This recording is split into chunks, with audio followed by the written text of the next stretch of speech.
I was in an elevator, I was in an hotel, and the Minister for Transportation in Nigeria were taking the same elevator. You know, he was already in the elevator by the time I, entered.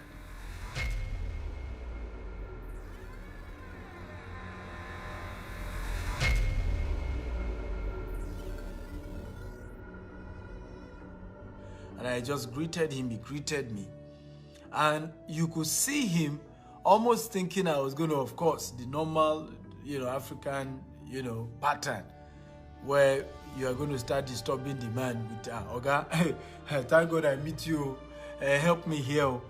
And he was shocked that till he got to where he was going, he didn't hear any word from me. In fact, while he was leaving the elevator, he had to greet me again. And it was quite polite. Now, is it that I didn't want to ask him for something? No. While I was, between the few seconds I was in that elevator, there's something called elevator speech. I kept asking myself, I know what I need from any minister for transportation. Trust me, I have something I need. Okay? That is a sure fact. But I kept thinking, what could this man need? And I could not come up with any, and I decided not to ask him for anything. And these are the attitude. These are habits of billionaires. These are habits. And billionaires do the same. If a billionaire meets another billionaire, he's not asking for, help me, do this for me. He's always thinking, how can I solve this man's problem? He may know what he needs from the guy. But the first thing he's thinking is, because it's a nature, right? So the first thing he's thinking is, yeah, I need this from this guy. But what can I also add to the guy's life, right? That will make it make sense. So that our relationship then makes sense. And this is one of the powerful things. That's why when you see billionaires, I don't know if you notice, billionaires are always friends with people they do deals with. Like when you ask an average billionaire and he shows you 5 of his closest friends, they have 5 deals together. If you agree with me, type I agree. And I'm not kidding you. Like an average billionaire that you say, okay, and he comes out and say, this is my friend, right? You go check it out.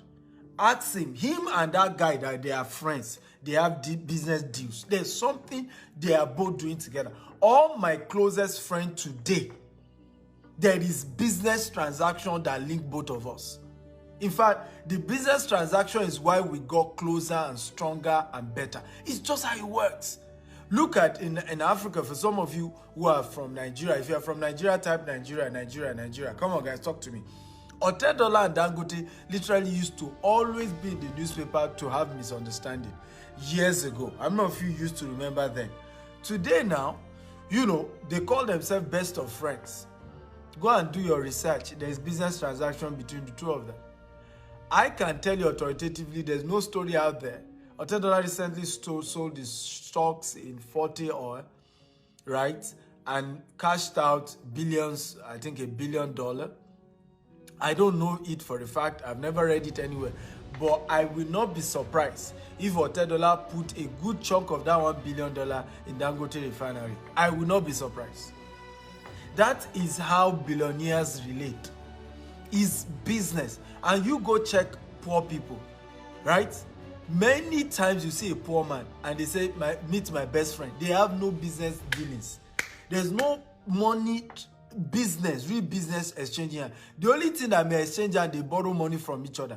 Again, if you agree with me, type I agree. Poor people, closest friends, no business transaction. If you agree, type. In fact, one of the ways you know why poor people remain poor, many of those poor people have business dealings with. They are not best friends with them.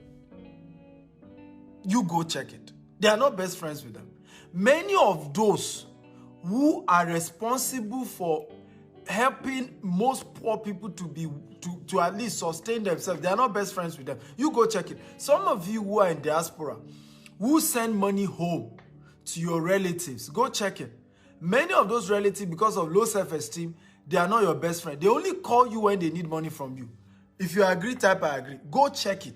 They only remember that you exist when they need money. The people you send money to every month, right? They are not your best friend. In many cases, I'm not saying in all cases, but in many cases, they're not your best friend.